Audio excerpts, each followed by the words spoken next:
마음이 복잡할 때면 이상하게 집안 풍경이 눈에 들어옵니다. 방 안에 물건이 여기저기 널려 있고 어디에 무엇이 있는지 알 수 없을 만큼 뒤죽박죽이면 마음까지 함께 어수선해지는 것 같습니다. 심리학자들이 방 안의 모습은 마음속 상태와 닮아 있다고 말했듯 어쩌면 머릿속과 방 안의 상태가 서로 비슷한 것인지도 모르겠습니다. 그렇다면 조금 당황스럽기도 합니다. 내 방이 이렇게 엉망인데 내 마음은 괜찮은 걸까? 어질러진 공간에서는 아무리 마음을 가라앉히려고 해도 생각처럼 잘 되지 않습니다. 지저분하고 정신없이 널브러진 방에서 차분하게 자신을 돌아본다는 것은 생각보다 어려운 일이기 때문입니다. 그럴 때는 우선 청소부터 해보는 것도 좋겠습니다. 거창한 변화가 아니어도 됩니다. 눈에 보이는 물건 하나를 제자리에 놓고 쓰지 않는 물건을 치우고 필요하지 않은 것은 하나씩 비워보는 것입니다. 방을 깨끗하게 만드는 일이 곧 마음을 깨끗하게 만드는 일이라고 단정할 수는 없겠지만 몸을 움직여 주변을 정리하다 보면 이상하게 마음도 조금씩 정돈됩니다. 청소는 단순히 집 안을 깨끗하게 만드는 일만은 아닙니다. 내가 무엇을 가지고 있는지, 무엇을 자주 사용하는지, 무엇이 더 이상 필요하지 않은지를 하나씩 바라보게 하는 일이기도 합니다. 그리고 비워진 공간을 바라보고 있으면 그제야 알게 됩니다. 그동안 내가 얼마나 많은 것들 사이에서 살아왔는지를 말입니다. 우리는 물건이 많아질수록 삶이 풍요로워질 것이라고 생각하기 쉽습니다. 하지만 정작 물건이 너무 많아지면 그 물건을 관리하는데 시간과 에너지를 써야 합니다. 무엇이 어디에 있는지 찾아야 하고 고장이 나면 고쳐야 하고 사용하지 않는 물건도 버리지 못한 채 계속 자리를 차지하게 됩니다. 그러다 보면 어느 순간에는 물건을 가지고 있는 것이 아니라 물건들에 둘러싸여 살아가게 됩니다. 그래서 가끔은 주변을 정리하면서 내 마음속에도 같은 질문을 던져볼 필요가 있습니다. 나는 정말 무엇을 필요로 하는가? 무엇을 가지고 있어야 편안한가? 그리고 무엇은 이제 놓아주어도 괜찮은가? 깨끗하게 정리된 방에는 이상하게 작은 여유가 생깁니다.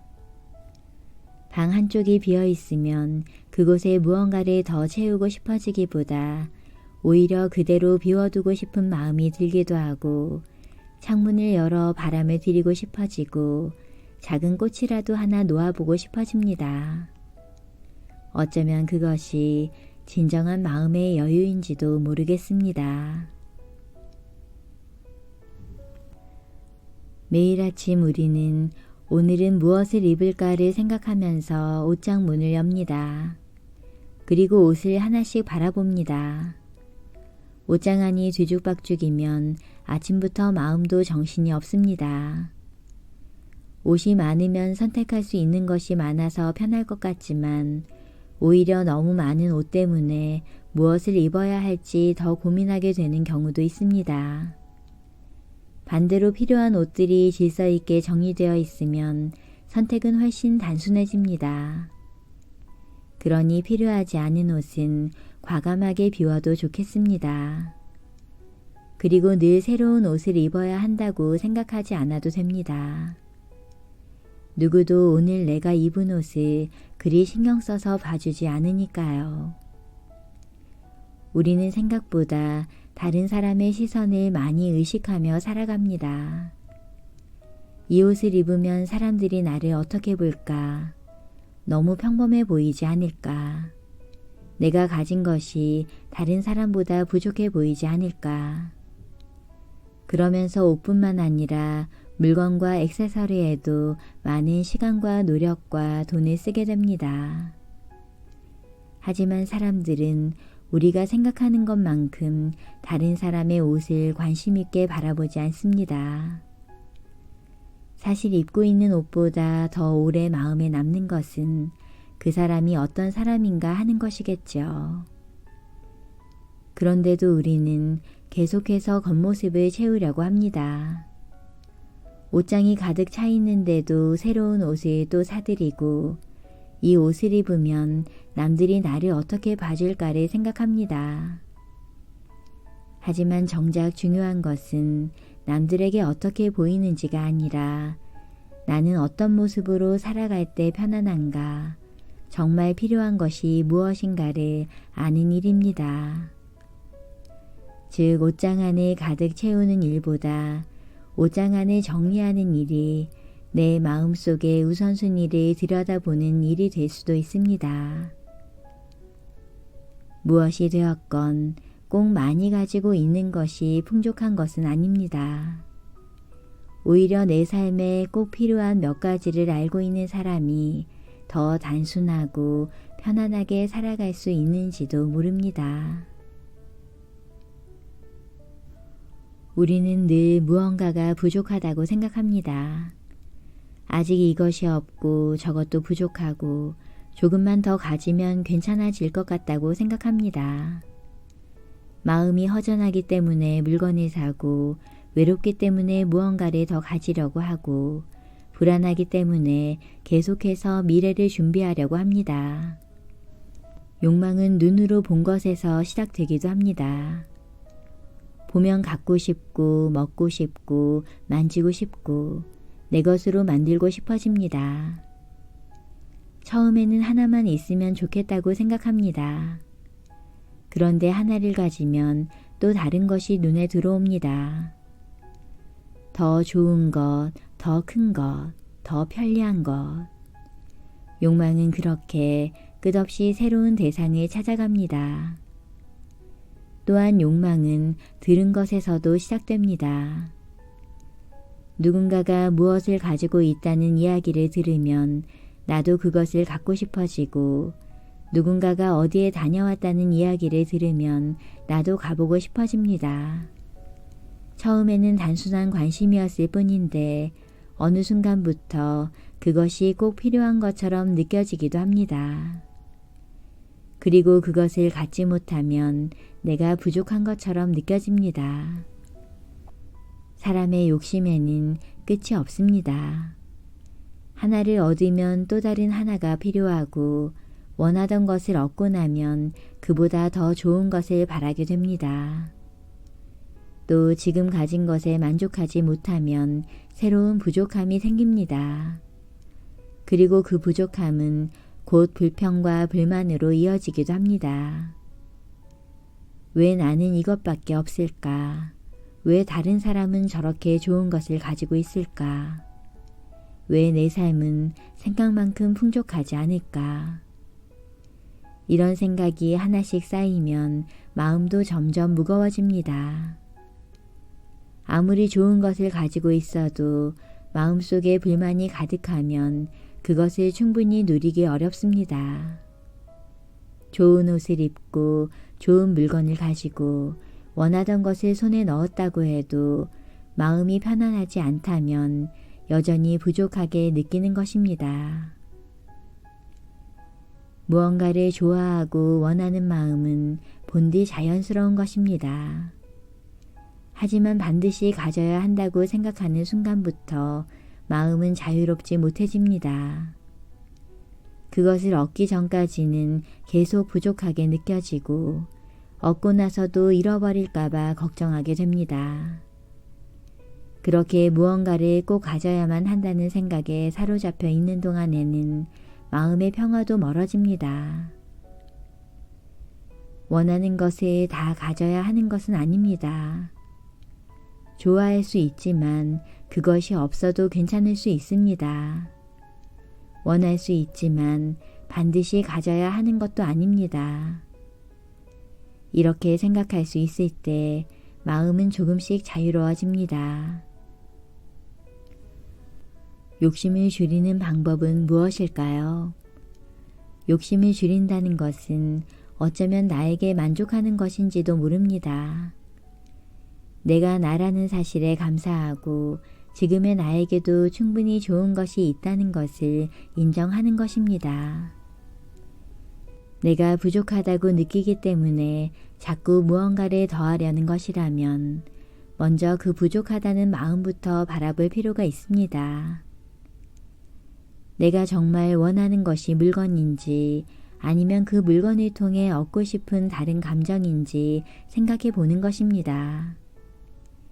인정받고 싶은 것인지, 사랑받고 싶은 것인지, 안정감을 느끼고 싶은 것인지. 어쩌면 내가 원하는 것은 물건 자체가 아니라 그것을 가졌을 때 느낄 것이라고 기대하는 어떤 감정일 수도 있습니다.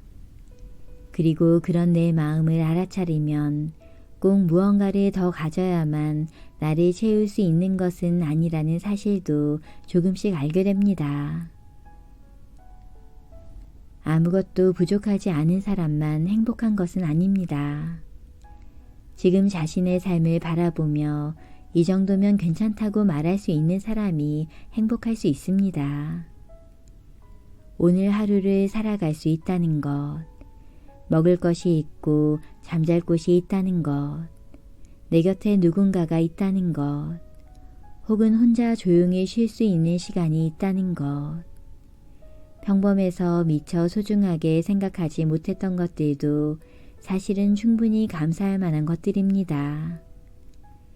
그러나 우리는 이미 가지고 있는 것보다 항상 갖지 못한 것에 더 쉽게 마음을 빼앗깁니다. 하지만 잠시 멈추어 지금의 삶을 바라보면 생각보다 많은 것들이 이미 내 곁에 있다는 것을 알게 됩니다. 현재의 상태에 만족하고 감사하면서 오늘 하루를 충만하게 보내는 것. 어쩌면 이것이 행복의 열쇠인지도 모릅니다. 요가에서는 마음의 평안을 얻은 사람이 부자이고 가장 풍족한 사람이라고 말합니다. 결국 가장 많이 가진 사람이 가장 풍족한 사람이 아니라 자신이 가진 것에 만족할 수 있는 사람이 가장 풍요로운 사람인지도 모릅니다. 마음이 풍요로우면 작은 것에서도 풍요로움을 느낄 수 있으니까요. 따뜻한 차 한 잔에도 감사할 수 있고 편안하게 쉴 수 있는 공간에도 만족할 수 있고 평범하게 흘러가는 하루에도 충분한 기쁨을 느낄 수 있습니다. 필요한 것들이 많지 않다는 사실을 알게 되면 삶도 자연스럽게 단순해집니다. 더 많이 가지려고 애쓰는 마음이 조금씩 줄어들고 지금 내게 정말 필요한 것이 무엇인지도 조금씩 분명해집니다. 왜 나는 이것밖에 없을까 하는 마음보다 이 정도면 괜찮다는 마음이 커질 때 삶을 바라보는 눈도 달라집니다. 가지지 못한 것을 바라보던 시선이 지금 가지고 있는 것을 바라보기 시작할 때 우리는 알게 됩니다. 행복은 무언가를 더 얻은 뒤에 찾아오는 것이 아니라 이미 내 삶에 있는 것들을 알아차리는 데서 시작될 수도 있다는 것을요. 그러니 무언가를 더 가지기 전에 한번 이렇게 물어보면 좋겠습니다. 나는 정말 이것이 필요한가? 아니면 부족하다고 느끼는 마음 때문에 원하는 것인가? 이것을 가지면 정말 행복해질까? 아니면 잠시 마음을 채우기 위함인가? 이런 질문을 하나씩 해보는 것입니다. 욕망을 모두 없애야 한다고 말하는 것이 아닙니다. 아무것도 원하지 않는 사람이 되어야 하는 것도 아닙니다. 다만 내가 원하는 것을 내가 선택할 수 있으면 좋겠습니다. 욕망이 나를 끌고 가는 것이 아니라 내가 그것을 바라보고 선택할 수 있는 마음. 지금의 나와 지금의 삶을 바라보며 이 정도면 괜찮다고 말할 수 있는 마음. 그 마음이 있다면 삶은 생각보다 충분할 수 있습니다. 마음이 평화로우면 필요한 것들이 자연스럽게 채워지고 지금 가진 것에서도 풍요로움을 느낄 수 있을 테니까요. 그러니 더 많이 가지려고 애쓰기보다 지금 가진 것의 소중함을 알아차리고 불필요한 욕심과 불평을 조금씩 내려놓으며 조금 더 평화로운 마음으로 살아갈 수 있으면 좋겠습니다.